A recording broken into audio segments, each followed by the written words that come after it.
Welcome again to the Real Collective podcast, the podcast where we are real and collective.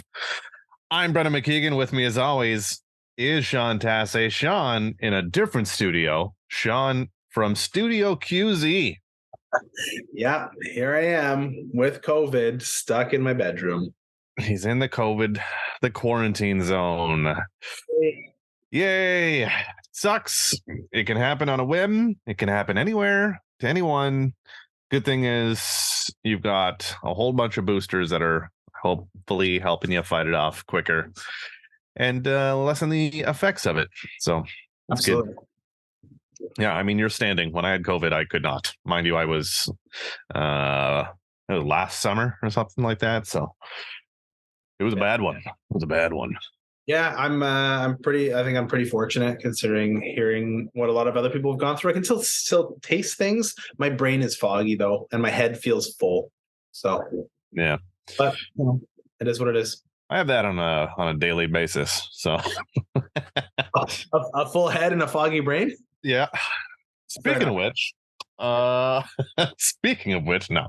We've got a great show lined up for you guys, but before we do that, please like, subscribe, and share the channel on the YouTubes, Apple Podcasts, and Spotify. That would be wonderful. And if you want to talk to Sean or I, and that's why you came here, and you're like, oh, what's their Calendly link? It's below. Click on that so that you can book an appointment to talk to either one of us about whatever you need in real estate.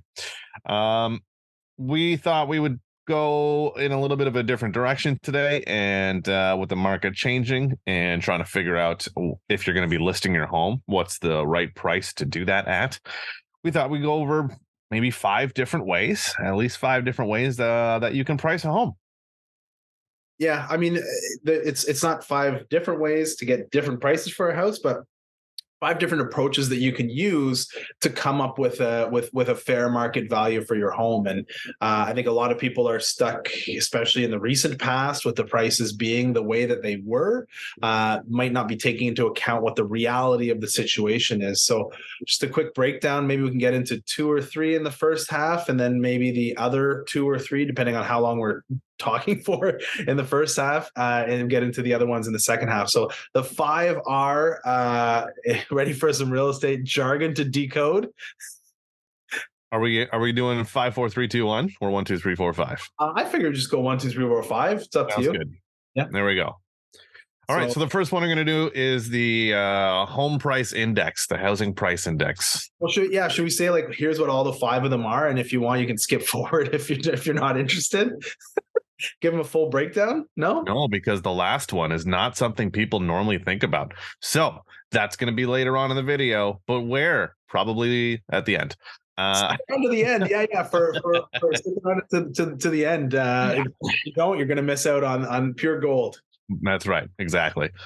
So first one seems a little bit straightforward-ish, but maybe not for realtors. I think it does. I think outside of that, you're like, oh, that's one way to go about it. So why don't you break it down for us?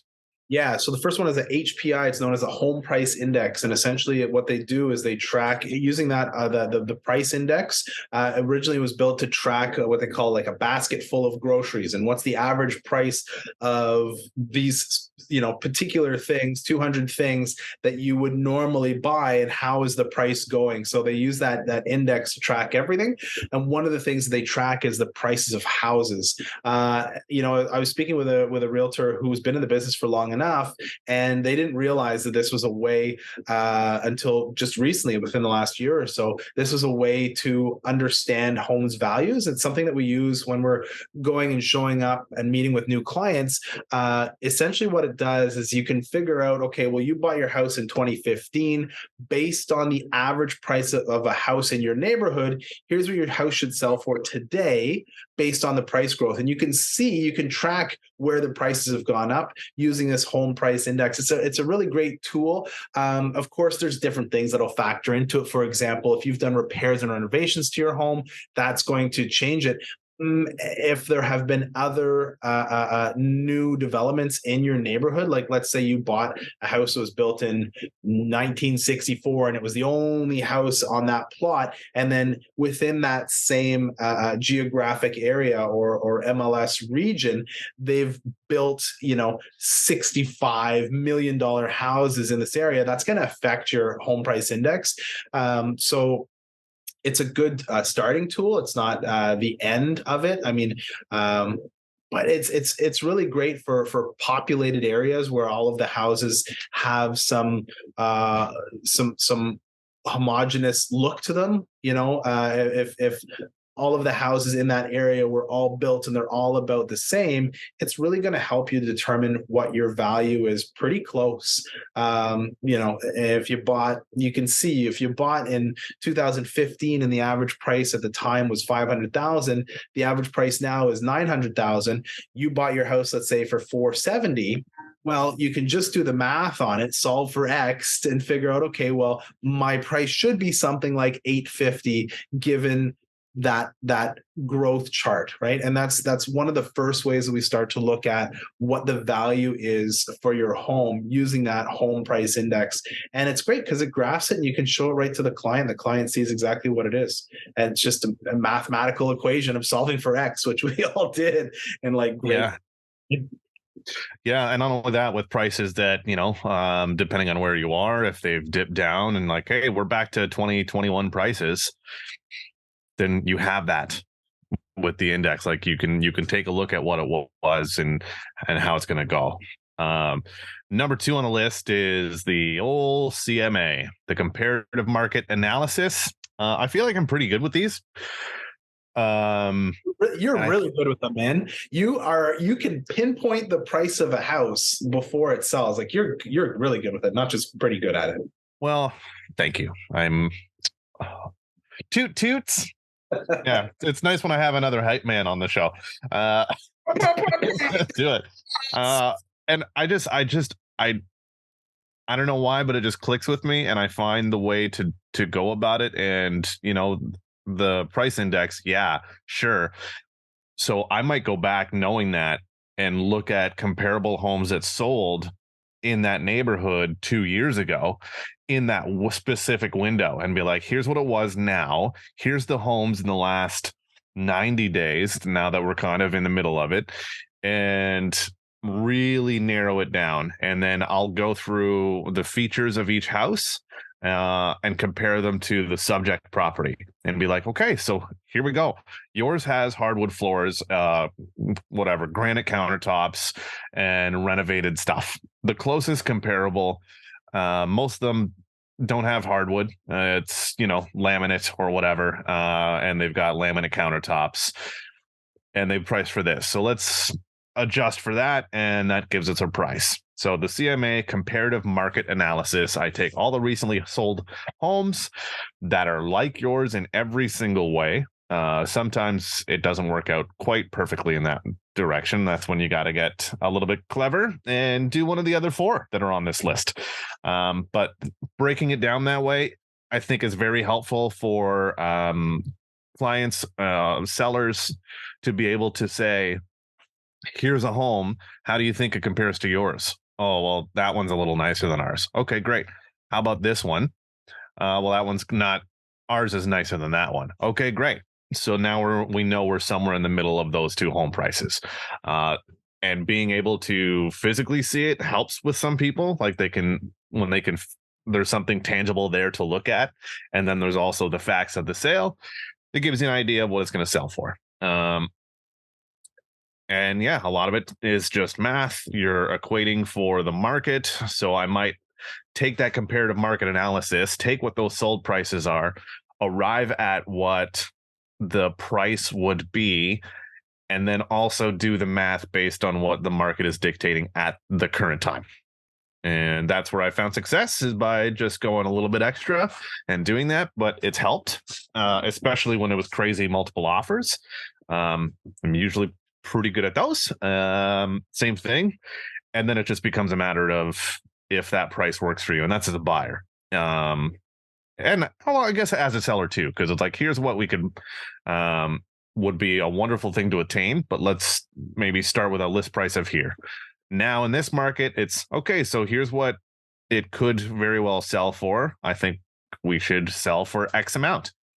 So that CMA, breaking it down that way, is my favorite of the list, because I like to get into the nitty gritty. Yeah, I think layering them on top of each other and then finding, hey, you look at that. The HPI gives us this number and the CMA gives us a number that's super close. That really gives a lot of confidence in terms of what the fair market value should be. I think the CMA is great. It becomes harder and harder when you have less properties to compare it with. And I think also, if you're looking too far back, and especially as our markets changed drastically, either when it was going up, you would see like, okay, this month it's this price, and next month, like especially at the last year, next month it's $40,000 more the average price. Well, that's why you were seeing these properties go into crazy multiple offers, because you might sign a listing today, and it might be a month before you get it on the market, and then another month before you get it sold. Well, the average price has gone up in the in those 2-month period by $80,000, and then you're like, oh, I sold for $100,000 over list price. Well, yeah, your list price was based on history of properties that you pulled from 2 or 3 months ago, only to list it a month after, only to sell it a month after. Well, yeah, of course it sold for that much more. The problem is when the market's on its downward trajectory, trying to price it based on what happened 2 or 3 months ago, we're not there anymore. Right. And now it's another month before you go into the market. So I really love the idea of you going back to what the average prices were, because we had a huge, bump and huge spike, and then it's come back down. So we almost need to be comparing when we're doing our CMA, looking for houses that sold in a different market, but the price point of that market matches up with the price point of this market. So a lot of times we're looking back at what happened in the summer or fall 2021 to inform us for the values of spring 2023, because that's a lot more comparable based on what we're seeing on the home price index, and you can sometimes find better comps for that particular property than we're able to find right now, because maybe it's such a rare, maybe it's a country property, or maybe it's just a property in a particular pocket that not a lot of sales happen. So if you can't find that, then what we've done in the past, the other piece that we've done is, if all we can find is properties that have sold at the absolute peak of the market, then we can apply the same mathematical principle that we were using on home price index to say, hey, it sold for this price and it sold at the peak, but we're not at the peak anymore. So prorated that sale price based on what the average price is now, that sale price should have been this number. Right. So it sold for that at the peak, but let's say for example, it sold for 900 at the peak, but based on the prorated value, it should be worth, 750 today. And okay, well, if that house is worth 750, then you apply what you were talking about before, Brendan. If that house was worth 750, is that better or worse than your house? Oh, well, that's better than my house. Okay, good. So we've now set an upper limit for the value of your house at 750. Well, there's this other house that sold at the peak of the market and it sold for 800. Well, prorated, that 800 would be worth 660 today. Oh, well, my house is better than that one. Okay, so your baseline is 660, your top line is 750. Where do you think you should be pricing your house? It sounds like it's something, well, I'm way better than the 660 and I'm a little bit less than the 751. Okay, well, maybe your price point is 749.9, knowing that if you don't get any action in the first week or two, that you're going to have to be coming down to maybe, a 729.9 or maybe a 699 listing price point to be able to generate an offer that's going to cause your home to sell. The problem is some people will look at the data of the 900 or 800 price point sell price and just say, oh, well, the market's changed a little bit, so now we're going to price it at $799. $799 is not going to get it sold, obviously, when it's worth something like $750 or maybe even $699 on an unfortunate, reversal. And those are the tough conversations that we're having with sellers today that, a lot of them don't want to hear, but the math can prove it. And then when we're working with buyers and they're out there and they're looking at other homes and we're looking at what actually is selling, it paints a pretty stark picture. And so a savvy seller is going to take this information and put themselves ahead of the curve and be the people who sell, as opposed to being the people who are sitting and waiting. We've got a listing that's hitting the market next week. And a company that allows you to sell your house privately has listed a house worse than theirs just up the street for a price higher than we're going to put ours out for.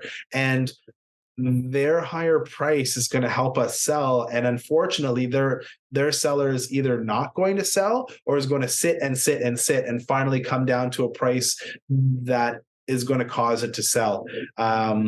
So, I mean, it's, that's the benefit of having a professional agent working for you as opposed to trying to do it for yourself. I mean, if we want to talk about what's in the news, there's a company who gave you an opportunity to sell your house yourself that has gone out of business because, unfortunately, the model doesn't work. If it did, these guys would not be, changing hands, or they're out of business. This is what happened. Or rebranding 3 times. Right. Yeah, exactly. That's a lot to take in for the first half. So we'll take a quick break. We've got 3 more to go through, but those ones I think are quicker anyway, so I think that's good for the second half. If you do want to talk to us, again, Calendly links are below. We're going to hear from our sponsor, the realcollective.ca website. We'll be right back here on the Real Collective podcast. The numbers are in, the data is compiled, the thinking is done, and the final results are in for the El Predicto 2023. As you know, I always predict what might be happening in the year coming up, and I've done the same for this year. So what? So if you want to know what I'm thinking is going to be happening coming down the pipe in 2023, as well as take a look back at what I thought would happen in 2022 and what actually did happen, take a look at that video below. You can see it in the link right below this video here. Click that open, have a look at it. And if you look at that video, you can also see all of my El Predictos going back to 2017. Now what? Do all that stuff that I just said, and if you'd like some more personalized information about what all this means to you and your family if you're considering moving this year, reach out. As always, the phone number 1-888-REAL-585, and until then, keep it real, Collective. Welcome back to the second half of the Real Collective podcast. Don't forget to like, subscribe, and share the channel on YouTube, Apple Podcasts, and Spotify. We would appreciate that very much. We have been talking about ways to price your home and how to go about it. First half, we covered 2 of the main ones, and moving into the third one, we're going to go into the lesser known / lesser used income approach. Yeah, this is great for if you are selling an investment property and you're trying to figure out what is the house worth, and if you're trying, especially if you're trying for a refinance after a BRRRRRRRR strategy for pirates, also for investors, using the income approach to prove the value of a home. Essentially, what you want to do there is you want to say, hey, this house is making this much money, and it's making it based on the rental income. So, for example, we use what's called well, if you really want to get into it, we use what's called NOI, net operating income, which is based on the GOI, the gross operating income, minus the TOE, the total operating expenses. And we use that NOI to give us what's called a cap rate, a capitalization rate. And that number, we use the NOI plus the price of the property to come up with the cap rate. And the cap rate is going to determine whether or not the house is a good deal or not. The way to increase the cap rate is to increase your NOI. The way to increase your NOI is to either reduce your operating expenses, which is pretty hard because a lot of them are fixed expenses, including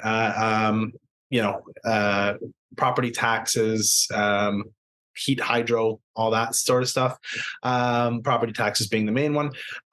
But you can oftentimes increase your gross operating income by increasing the rents. You can either, if the tenants leave, you can improve the units and get higher rents.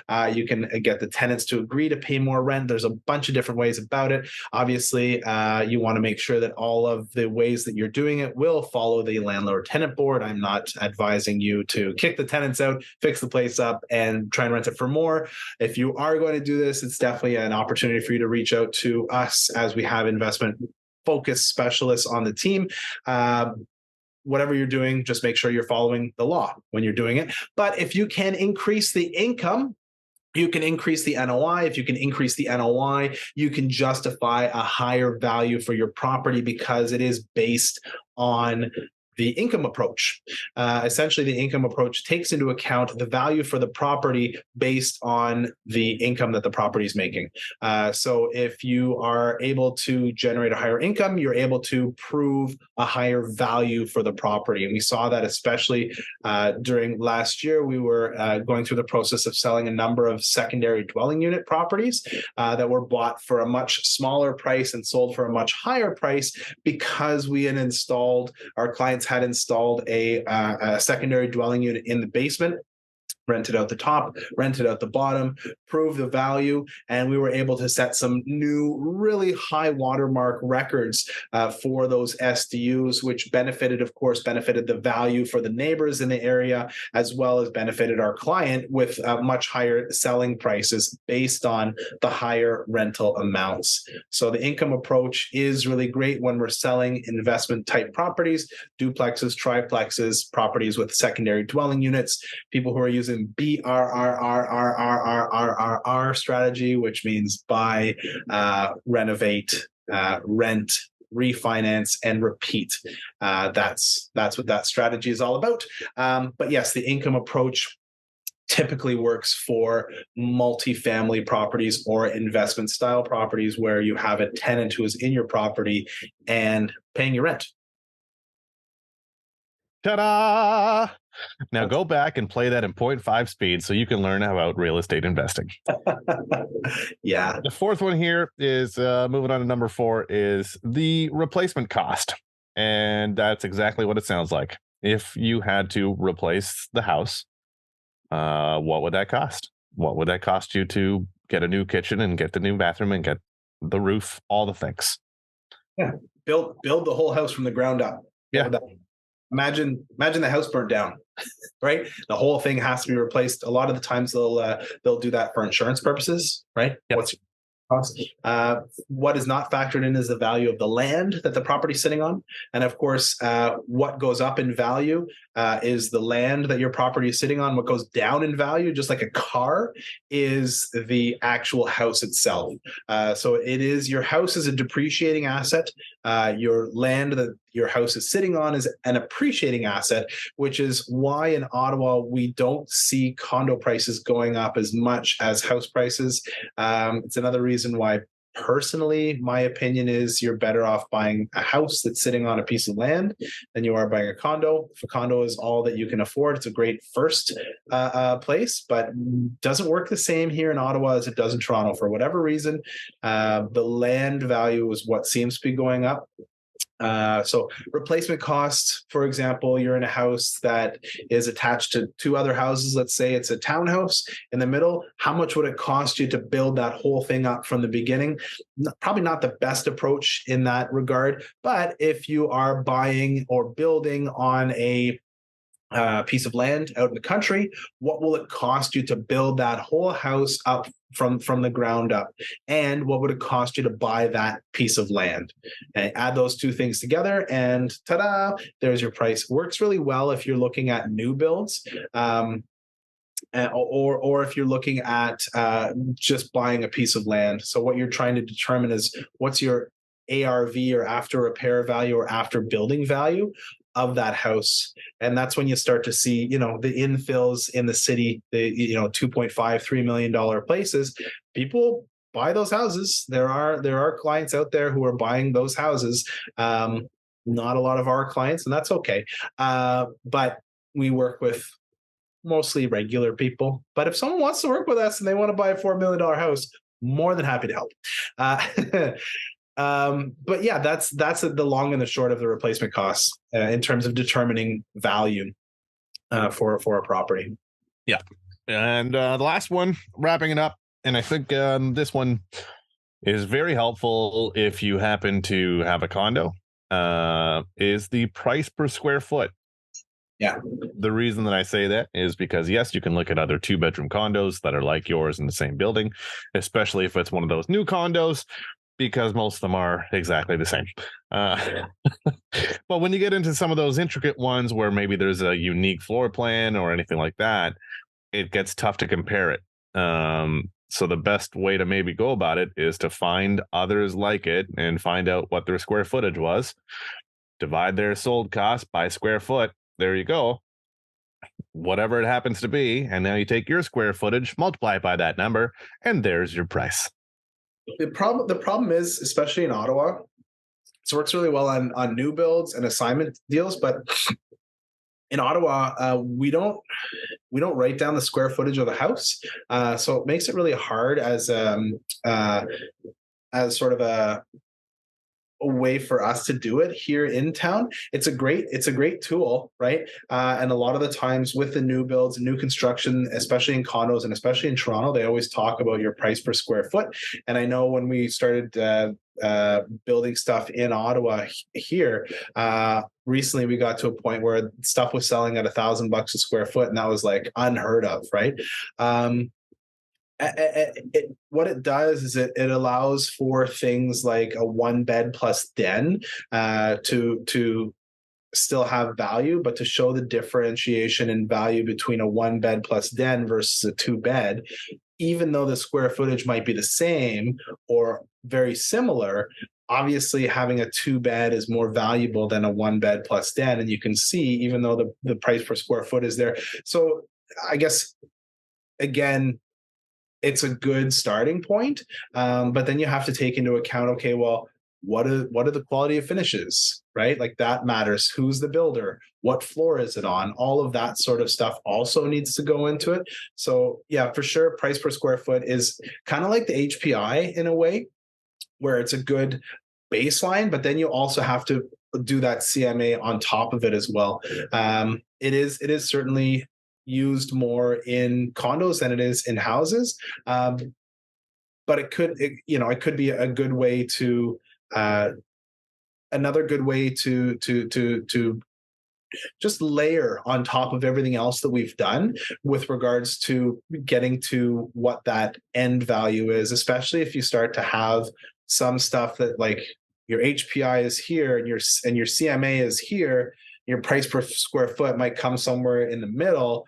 It just further justifies that, okay, well, this is crazy out of whack. This is crazy out of whack. Income approach, or price per square foot gets me somewhere else here. Obviously, with every house or property that we're pricing, we don't use all of these different techniques. But when you start to see things that are lining up, you're like, oh, okay, that makes sense. But when you're starting to see stuff that's way out of whack, any of these that help you get back into a middle ground, or they should theoretically all point to close to the same thing, because a house is worth what it's worth, right? And all of this is done in an effort to determine what the value is. Typically is done to determine what the value is before we put it up for sale, right? And to justify that listing price. We've talked in the past about how important it is to get your listing price right moving forward. And these are some of the different ways that we use to get there.